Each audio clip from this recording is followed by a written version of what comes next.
So you said president, then you brought in Putin. Yeah. So then that discourages for somebody to think they can make real change. Okay. So two questions. One, if you are the president today, I'm sure you've thought about it. Yeah. What policies would you attack? Right now in America, I watched RFK. I don't know if you listened to the recording yesterday. I've heard. Yeah. What he said about the angle he would take with pharma, he says, all these things we're talking about guns. He says, how is it that we have the same amount of guns as Switzerland does per capita, but Switzerland hasn't had a school shooting in 21 years. We had it 21 hours ago, and we just had one last night, by the way, big one. I don't know, in Virginia, I want to say, right? 7 people shot. Yeah, 7 people shot just yesterday, right? Every day there's something. Every day. You're talking about fentanyl. You're talking about the drugs. You're talking about LGBTQ. You're talking about military-industrial complex, economy, taxes. What would be top 3 issues you would attack if you were president today?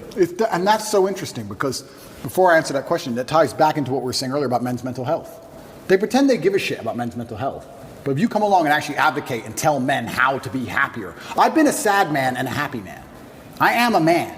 I know exactly how it feels on all ranges of emotion. And I'll be honest with you right now, when a man is sad, yeah, there is an inclination towards aggression. That's how we're born, that's how we're evolved. We're evolved with that inclination towards aggression. We need that to protect and provide. That's who we are.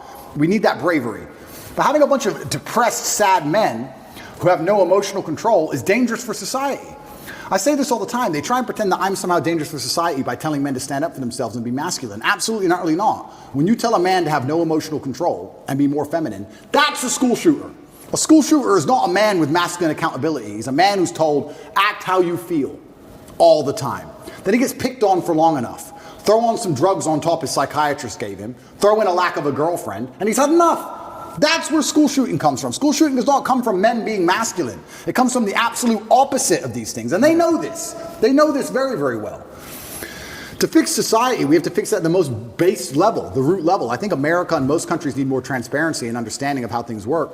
But when they're attacking the family unit, they're attacking all of these issues. Every issue you've just labeled all starts back down to the beginning. I really think the reason I would like to argue, and I don't know any of the statistics on this, in the 1950s, I'm sure there was prevalence of guns all around America, but there just wasn't the school shooting. Why?